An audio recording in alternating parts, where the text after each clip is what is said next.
வணக்கம். இன்றைக்கி நான் உங்கள்கிட்ட ஷேர் பண்ணுற கண்டென்ட் என்னென்னு பார்த்தீங்கன்னா, ஆன்மீக அனுபவம். ஆன்மீக அனுபவம் அப்படிங்கிறது நம்ம முயற்சியால் நடக்குதா, இல்லை தானாக நிகழுதா அப்படிங்கிறத பற்றி தான் இன்றைக்கி நான் என்னோடய அனுபவத்தை ஷேர் பண்ணலான்னு இருக்கேன். நாம் காய்கறி கடைக்கு போகிறோம், சரியா? எக்ஸாம்பிளாக அதை சொல்கிறேன். நிறைய வெஜிடபிள்ஸ் வாங்குகிறோம், ஃப்ரெஷ்ஷாக உள்ளது, பிடிச்சது, இல்லை தேவையான மெனுக்கு தேவையான வெஜிடபிள்ஸ்லாம் வாங்கிடுறோம், வீட்டுக்கு வந்துடுறோம். அதில் இதே இது ஒரு ஹாஸ்டல்னால் மண்டே உப்புமா, அடுத்த நாள் இட்லி, அடுத்த நாள் தோசை, அடுத்த நாள் பூரி, அடுத்த நாள் பொங்கல் அப்படின்னு ஒரு மெனு இருக்கும். சாட்டர்டே சண்டே பிரியாணி, குஸ்கா அந்த மாதிரி பிரியாணின்னு இருக்குன்னு வச்சுக்கோங்க. இது ரூல்ஸ் எழுதப்பட்டது. இதே நீங்கள் ஒரு ஹோட்டலுக்கு போனீங்கன்னா உங்களுக்கு என்ன ஃபுட்டு வேணுமோ வாங்கிக்கலாம். இதே நீங்கள் அந்த வெஜிடபிள்ஸ் எல்லாம் நம்ம வாங்கினது வீட்டுக்குங்கிற பட்சத்தில் நம்ம எந்த மெனுவும் போடலை, எதுவும் பண்ணல அப்படின்னா, நமக்கு என்ன காய் வைக்கணும்னு தோணுதோ அந்த நிமிஷம் வாங்குவோம், செய்வோம் வீட்டில் சமையல். அப்படி தானே? அதே மாதிரி தான் சில காரணங்களுக்கான சில மனிதர்கள் பிறக்கிறாங்க, சில காரணங்களுக்காண்டி சில மனிதர்கள் இங்கே அந்த பிரபஞ்சம் மனித உருவெடுத்து வருது, சில காரணங்களுக்காண்டி கொஞ்ச நாள் இருந்துட்டு போயிடறாங்க, சில காரணங்களுக்காண்டி ரொம்ப நாள் இருந்து அந்த செயல் நிகழ்கிற வரைக்கும் இருக்கிறாங்க. அந்த வகையில் ஒரு தனி மனிதனாக என்னோடய அனுபவத்தில் பார்த்திங்கன்னா, இயற்கை நம்ம கூட எப்போ ஒன்றிணையுதோ அந்த நம்ம இதய ரிதத்தோடு அந்த இயற்கையோட ரிதம் மெர்ஜ் ஆகுதோ அப்போ நம்மளோட செயல் இயற்கையோட செயல் மாதிரி வெளிப்படுது. இது 100% நம்மளோட கையில் இல்லை. நான் என்னோடய லைஃப்பில் நான் பார்க்கும்போது பார்த்திங்கன்னா, எல்லாமே என்னோடய கண்ட்ரோலில் எதுவுமே நடக்கலை. ஆசைப்பட்டது என்னவோ 100%, நடந்தது என்னவோ 0%. ஆனால் அது என்ன நடத்திக்கிச்சு பார்த்திங்களா, அது 100%. ஆனால் ஒருவேளை அது ஆசைப்பட்டது 100%, நடத்திக்கிட்டது 100%மாக இருக்கும். ஆனால் என்னோடது நான் நினச்சது 0%, நடந்தது 100%. ஆனால் நான் அதில் 100% நடந்திருக்கும் இல்லையா, அதில் என்னோடய விருப்பங்களும் இருந்துச்சு அப்படி தான் சொல்ல முடியும். அது நடந்து முடிஞ்சதுக்கப்புறம் தான் தெரிஞ்சே ஒழிய என்னோடய இச்சையின்படி அது நடக்கவே இல்லை. இப்போ நான் என்ன சொல்ல வரேன்னு புரிஞ்சிருக்கும்னு நினைக்கிறேன். என் நண்பர்கள் இவங்கெல்லாம் ஒரு கேள்வி கேட்பாங்க, அது எப்படி எந்த பேக்ரவுண்டும் இல்லாமல் உங்களுக்கு மட்டும் இப்படி ஒரு ஞானம் வந்துச்சு அப்படின்ட்டு. அது கேட்கலனாலும் அவங்களோட பார்வையில், அவங்களோட செயலில் அதெல்லாம் இருக்கும். நான் அவங்க என்கிட்ட இந்த கேள்வி கேட்க மாட்டாங்க, ஆனால் இந்த பார்வையை அவங்க பார்ப்பாங்க. ஒரு 90% மனிதர்கள் என்னிடம் பழகிறவங்க இதை கேட்குறாங்க. அது ஏன் கேட்டிங்கன்னா, நான் இந்த பரம்பரையாக அந்த ஞானத்துக்குள்ளே வரல. அதே மாதிரி நான் பரம்பரையை தேடியும் போகல, அதுவாக வந்தது. நாம் சிவன் கையை பிடிக்கிறதுக்கும் சிவன் நம்ம கையில் பிடிக்கிறதுக்கும் நம்ம கையை பிடிக்கிறதுக்கும் வித்தியாசம் இருக்கு இல்லையா? அது மாதிரி என்னை பொறுத்த வரைக்கும் என்னென்னா, நம்மளோட கருத்தையோ நம்மளோட சுயத்தையோ யாரொரு கருத்துக்கும் நம்ம இடம் கொடுக்காம நம்ம உண்மையாக இருக்கும் பட்சத்தில் அந்த பிரபஞ்சமே நம்ம கைப்பிடிச்சு கூட்டிகிட்டு போகுது. இதுக்கு நீங்கள் முரண்பட்டு இருந்தீங்கன்னா அது உங்கள் கையை பிடிக்காது, நீங்கள் தான் அது கையை பிடிச்சிருப்பீங்க. நம்ம பலம் எப்போ வேணால் இழக்கலாம், அதனால் கையை விடுறதுக்கு வாய்ப்பு இருக்குது. ஆனால் அந்த பிரபஞ்சம் நம்ம கையை பிடிக்கும்போது நாமளே விட்டு விலகி ஓடணும்னு நினச்சா கூட அது நடக்காது.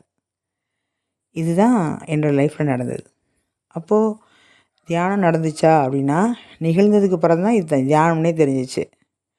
எனக்கு சக்கரங்கள்லாம் விழிப்படைஞ்சிச்சா, அது நிகழ்ந்ததுக்கு அப்புறம்தான் எனக்கு இதெல்லாம் விழிப்படைஞ்சிச்சின்னு தெரிஞ்சுது. அதே மாதிரி யாராவது பார்க்கணும், எந்த புக்ஸாவது படிக்கணும் அப்படின்னா அது கொடுத்ததுக்கு அப்புறம் தான் இதெல்லாம் நம்ம படிக்கணும் போல் இருக்குது அப்படின்னு தெரிஞ்சிச்சு. நான் யோகின் சுயசரிதை படிக்கும் போதெல்லாம் பார்த்திங்கன்னா, அந்த கதையை அந்த டைமில் எனக்கு அந்த ஆன்மீக பயிற்சி பண்ண தோழிகள்லாம் இருந்தாங்க. அந்த டைமில் நான் அவங்கக்கிட்ட நான் ஷேர் பண்ணுற டைம்லாம் வரும். அவங்க இந்த இந்த கதையை நான் வந்து அவங்ககிட்ட ஷேர் பண்ணி நான் படித்ததெல்லாம் ஷேர் பண்ணும்போது அவங்க ரொம்ப பிரம்மாண்டமாகவும், இதெல்லாம் எப்படி எழுதுனாங்க? இது எப்படி சாத்தியம்? அப்படின்னு கேட்பாங்க.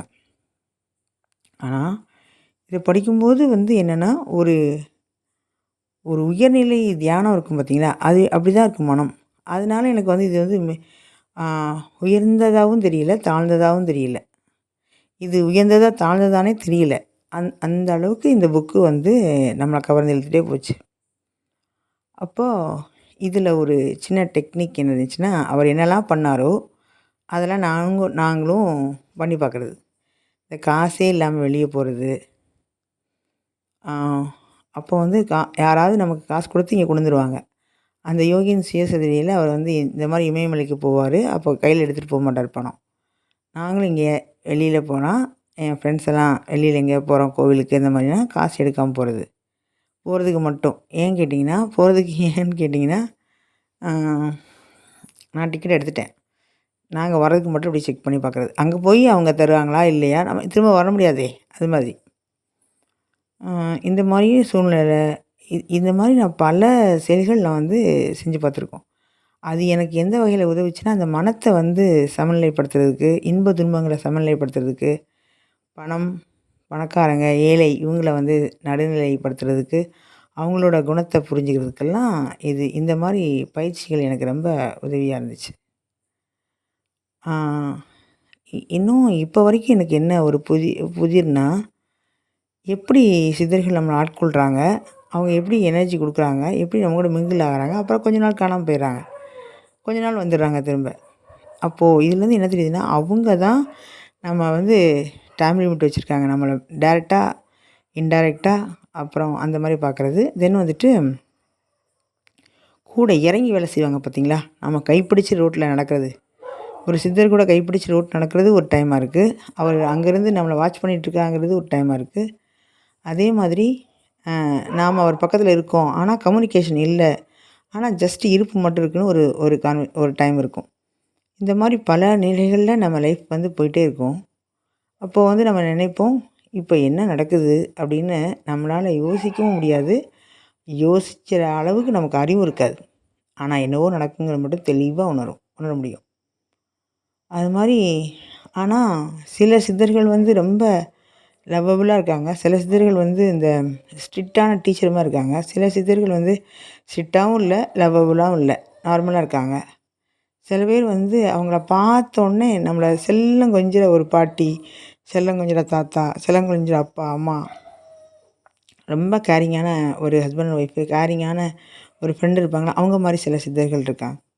நான் இதெல்லாம் எப்படி சாத்தியமாகும்? ஒருவேளை இது நம்ம எண்ணமா, இல்லை அவங்க கொடுக்குற எனர்ஜியான்னு தெரியாது எனக்கு. இது மாதிரி நிறைய சித்தர்கள் இருக்காங்க. முதல்ல வந்து என்னை வந்து ரொம்ப ஸ்ட்ரிக்டாக இருந்த ஒரு சித்தர்களும், அவங்களோட நான் பயணிக்க அப்புறம் நார்மலாக பேசுவாங்கள்ல அந்த மாதிரியும். அப்புறம் ஒரு கட்டத்தில் எனக்கே பயம் போயிடுச்சு. அவங்க என் மேலே அவ்வளோ பாசமும் அன்பும் காட்டும்போது இன்னும் ரொம்ப ஆச்சரியமாக இருந்துச்சு. அப்போது என்னை பொறுத்த வரைக்கும் என்னென்னா, இந்த அருள் நம்மளை தான் ஆட்கொள்ளுதே ஒழிய நாம் அந்த அருளை பிடிக்க முடியவில்லை. இதுதான் உண்மை. வானத்தை நம்ம இழுத்து போற்றிக்க முடியுது, பூமியோடு நம்ம உருள முடியுது. அது அவங்க நினச்சா மட்டும்தான். மலர்களோட மலர்களாக அதோட ஏகாந்தத்துலேயும் ஆனந்தத்துலேயும் குளிக்க முடியுது, அவனோட அருளால் தான். அப்போது ஆனால் நான் நிறைய விஷயங்களுக்கு ஏங்கியிருக்கேன், வேண்டியிருக்கேன், செஞ்சுருக்கேன். அது என் கனவோட இப்போ வரைக்கும் நடக்கலை. ஆனால் இதெல்லாம் நமக்கு வாழ்க்கையில் நடக்குதா அப்படின்னு நினைக்கிற விஷயங்கள்லாம் சர்வசாதாரணமாக நடக்குது. இந்த துர்க்கை கூடலாம் பேசும்போதெல்லாம், இந்த காளி கூட இந்த மாதிரி உக்ர தெய்வங்கள் இருப்பாங்களே, அவங்களாம் ரொம்ப ஃப்ரெண்ட்லியாக, ரொம்ப கேஷுவலாக நம்ம கூட அந்த கான்சியஸ் இருக்கும். எஸ்பெஷலி இந்த மண்டையோடு போட்டிருப்பாங்களே ஒரு காளியம்மா, அவங்கெல்லாம் ரொம்ப செல்லம், ரொம்ப பாசமாக இருப்பாங்க. அப்போது இது வந்து எதை காட்டுது அப்படின்னு நம்ம ஒரு டெஃபினிஷன் எடுத்து பார்க்கும்போது என்னென்னா, இறை நம்மளை ஆட்கொள்கிறது. அது நம்மக்கிட்ட வருது. நாம் தேடி போக முடியாது. ஆனால் நம்ம அந்த சிற்றறிவை வச்சுக்கிட்டு எப்படி போகிறது? அது நம்மக்கிட்ட இருக்க விட்டுக்குறை தொட்டக்குறையா, இல்லை குரு பரம்பரையா, இல்லை நம்மளோட இச்சையா, என்ன காரணம்னு தெரியல. ஆனால் நம்மளோட இதை பார்த்துட்டு அதுதான் நம்மளை நோக்கி வருது. அதில் என்ன கேட்டிங்கன்னா, எதுக்காண்டி வருதுன்னு தெரிய மாட்டேங்குது. இப்போது ஒரு கனெக்ஷன் நடக்குது. அந்த ஹையர் சோல்ஸோட ஹையர் ஃப்ரீக்வன்சி நமக்கு வந்து மெர்ஜ் ஆகுது அப்படின்னா, அவங்க என்ன மெஷின் வச்சுருக்காங்களோ, அவங்க என்ன ஒர்க் வச்சுருக்காங்களோ, அதுக்கு நம்ம கருவியாக பயன்படுத்தி போயிட்டே இருக்காங்க. ஓ! இது நடக்கிறதுக்கு நம்ம கருவியாக இருந்தோமா அப்படின்னு நமக்கு நடந்து முடிஞ்ச பிறகு தான் தெரியும். ஆனால் இப்போது கொஞ்சம் வளர்ச்சி அடைய கான்சியஸோடையும் நம்மளோட எதுக்கு மெர்ஜ் ஆகுறாங்க, நமக்குள்ளே என்ன வேலை கொடுத்துருக்காங்க, நம்ம எந்த அளவுக்கு அதை செய்கிறோம், அந்த மிஷன் முடிஞ்சிருச்சு அப்படின்னா நம்மளை எவ்வளோ அப்ரிஷியேட் பண்ணுறாங்க, இதெல்லாம் அழகாக உணர முடியுது. ஸோ நீங்கள் விழிப்புணர்வை வந்து உங்கள் கையில் வந்து கொடுத்து இதையும் நீ வச்சுக்கோன்னு சொல்லி அவங்க கொடுத்துருவாங்களோ, அது மட்டும் இல்லை, உங்கள் உடலாக இருக்கட்டும், உங்கள் மனமாக இருக்கட்டும், அது சம்மந்தம் எந்த பிரச்சனையாக இருந்தாலும் ஆன்மாவோட லயத்தம், ஆன்மாவோட அந்த இப்போது வந்து எப்படி ஒரு சூரியன் அளவு ஆன்மான்னு வச்சுக்கோங்களேன், நம்மளால் எவ்வளோ இப்போ அந்த மனித உடல் உணர முடியும்? அந்த அளவுக்கு மட்டும் இந்த ஒரு குழந்த இருக்குது, நீங்கள் ஒரு ஒரு ஒரு டம்ளர் நிறைய, ஒரு கிண்ணம் நிறைய பால் வச்சுருக்கீங்க. நாம் வாயில் டபக்குன்னு 2 சிப் அப்படி வாயில் அந்த பால் ஃபுல்லாக வாய்க்குள்ளே கொண்டு போயிடலாம். ஆனால் குழந்தைகிட்ட கொண்டு போக முடியுமா? 2 ஸ்பூன் எடுத்து, 1 ஸ்பூன் எடுத்து அந்த ஸ்பூனில் கால் அரை அப்படி கொடுத்துக்குறோம்ல. அதே மாதிரி தான் நமக்கு இயற்கை கொஞ்சம் கொஞ்சமாக தான் ஃபீட் பண்ணுது. எப்போ ஃபீட் பண்ணுறது நமக்கு தெரியும்னா, நாமளாக சாப்பிட்ற அளவுக்கு வந்துடுவோம்ல, அப்போ தெரிஞ்சிடும். கொஞ்சம் 15 அதாவது தானே ஒரு குழந்த ஒரு 5th 6th 7th ஸ்டாண்டர்ட் பிள்ளை வந்து எப்படி உணவு தானே எடுத்துக்குமோ அது மாதிரி வரும்போது நாம் அந்த இரவில் கூட இருப்போம்.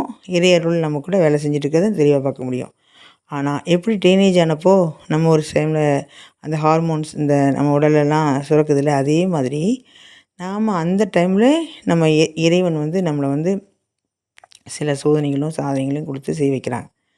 அந்த வகையில் தான் உங்களுக்கு வந்து என்னென்னா, அந்த காமத்தோட தன்மையும் அந்த அந்த பிரபஞ்சத்தோட காமத்தோட தன்மையும் நமக்கு புரிய வச்சு டெஃபரன்ஷியேட் பண்ணி வச்சு, காமம்னா என்ன, உடல்னா என்ன, இதோட வேலையெல்லாம் என்ன. இப்போ வந்து என்னென்னா, சுவாச மண்டலம், அப்புறம் வந்து இனப்பெருக்க மண்டலம், அப்படி எலும்பு மண்டலம், இதய மண்டலம், இதயத்தில் அந்த ப்ளட்டு வந்து ஃபுல்லாக போகிறது, அந்த ரத்த ஓட்ட மண்டலம், இந்த மாதிரி இருக்கு இல்லையா, இதெல்லாம் வந்து நமக்குள்ளே நம்ம ட்ராவல் பண்ணி பார்ப்போம். எப்போது இந்த ஆன்மீக உச்சநிலையில் வந்து என்னென்னா பார்ப்போம். இதை வந்து நீங்கள் வந்து எப்படி தெரிஞ்சுக்கலாம், இது எப்படி உள்ளே போய் பார்க்குறோம் அப்படின்னா, சூட்சுமமாக தான் போய் பார்க்குறோம். இது ஒருவேளை நீங்கள் நம்பலை, இது வந்து நீங்கள் புரிஞ்சுக்க உங்களுக்கு கஷ்டமாக இருக்குன்னா, அது எந்த எல்லைக்கும் போய் உங்களுக்கு புரிய வைக்கும். ஒரு உயிர் போகுது, அப்படி அந்த உயிர் போகிறது எப்படின்னு தெரியல அப்படின்னு நீங்கள் வந்து உங்களுக்கு டவுட் வந்துச்சுன்னா, நிஜமாகவே உயிர் எங்கே போதோ அந்த இடத்துல உங்களை கொண்டு போய் நிறுத்தி அதை உங்களுக்கு காமிச்சிடும். இது மாதிரி தான் எல்லாமே. அந்த வகையில் இந்த இயற்கை வந்து என்னென்னா, அதோடு மிங்கிளாகிறது மட்டும்தான் நம்ம வேலை. மற்றதெல்லாம் அது பண்ணணுன்னு தான் ஒரு காலத்தில் நினச்சேன். ஆனால் நம்ம மிங்கிளாக வைக்கிறதே அதுதான். அது எவ்வளோ செயல் பண்ணணும், எவ்வளோ நிறுத்தி வைக்கணுங்கிறது அதுதான். அதோட அருளால் மட்டும்தான் நம்ம பார்வையை பார்க்க முடியுது. எப்படி ஒரு கழுகு மேலே இருந்து இந்த நம்ம பெருமாள் வந்து கருடனில் உட்காந்துட்டு எப்படி பறந்து போவாரோ, கருடன் தான் பறந்து போகுது. பெருமாளோட எங்கே போகணுமோ அங்கே தானே கருடன் போகும். இப்போ கருடன் எங்கெல்லாம் போதோ அங்கெல்லாமா பெருமாள் போவார். பெருமாள் எங்கே போகணுன்னு நினைக்குதோ அங்கே தானே கருடன் கூட்டிகிட்டு போகும். அதே மாதிரி தான் நாம் அந்த கருடன் வச்சுக்கோங்க, பெருமாள்னு வச்சுக்கோங்க. அவர் எங்கே போகணுன்னு நினைக்கிறாரோ, என்ன கொடுக்கணும்னு நினைக்கிறாரோ அந்த மாதிரி தான் நடக்குது. இந்த வகையில் ஆன்மீகம்ங்கிறது சாதாரண வாழ்க்கையும் சரி, நீங்கள் வந்து ஆனந்தமாக கொண்டு போகிறதுக்கு உங்களுக்குள்ள கான்சியஸ்ஸு, அந்த மனம், அப்புறம் வந்து இந்த சூழ்நிலை எதிர்கொள்கிறதுக்குரிய அறிவு எல்லாமே வந்து உங்களுக்கு ஒரு சேர ஒருங்கிணைந்து அந்த மலரும்போது மட்டும்தான் இங்கே நீங்கள் 360 டிகிரியில் உங்களோட பார்வையை சுழற்றி முழுமை அப்படிங்கிற தன்மையை நீங்கள் வந்து கிரகித்து அடுத்தடுத்த படிநிலைக்கு போய் உச்சபட்ச முழுமை நிலை அடைகிறதுக்கு நமக்கு இறைவன் வந்து அருள் கொடுக்குறான் அப்படின்னு புரிஞ்சிக்க முடியுது. அப்போது எனக்கு தோணும், அது எப்படி ஒன்னஸ்ன்னு தெரியுது. அது எப்படி நம்ம இப்போ நம்ம நம்ம இந்த வீடு இது இல்லை, நம்ம சொந்த வீடுன்னு தெரியுது. ஆனால் நம்ம இங்கே இருக்கோமே அப்படின்னு சொல்லும்போதெல்லாம் என்னென்னா, எதனால இங்கே வந்தோம், எதனால இப்படி இருக்கோம், எப்படி அங்கே போவோம், அங்கே போய் அங்கே இருக்கும்போது நமக்குள்ளே என்னெல்லாம் இருக்கணும் அப்படிங்கிறதெல்லாம் தெளிவாக அவங்க சூட்சமத்தில் நம்மளோட அறிவுகளை அவங்க மலர வைக்கிறாங்க. அதுக்கு நிறைய எப்படி இப்போ கவர்மெண்ட்டில் எவ்வளோ ஆஃபீஸர்ஸ், எவ்வளோ ரூல்ஸ், எவ்வளோ திட்டங்கள், மக்களோட நலத்திட்டங்கள், அப்புறமா அரசு எப்படி நடக்கணும், கான்ஸ்டியூஷன் அப்படிலேருந்து ஒரு அரசு உருவாகிறதுலேருந்து ஃபுல்லாக எந்த சிஸ்டமாக இருக்கோ அதே மாதிரி தான் இங்கே அந்த சோல் சிஸ்டம், சோலில் வந்து உருவாகிற நிலையில் கூட ஒரு சிஸ்டம் வச்சுருக்காங்க. இறையோட நிர்வாகத்தின் கீழே தான், இறையோட அந்த அட்மினிஸ்ட்ரேஷனோட தான் இங்கே எல்லாமே சரியாக நடக்குது. அணு அளவும் கூட தவறாக இல்லாமல் முழுமையாக நிறைவாக நடக்கிறதுங்கிறது தான் இங்கே நிதர்சனமான உண்மை.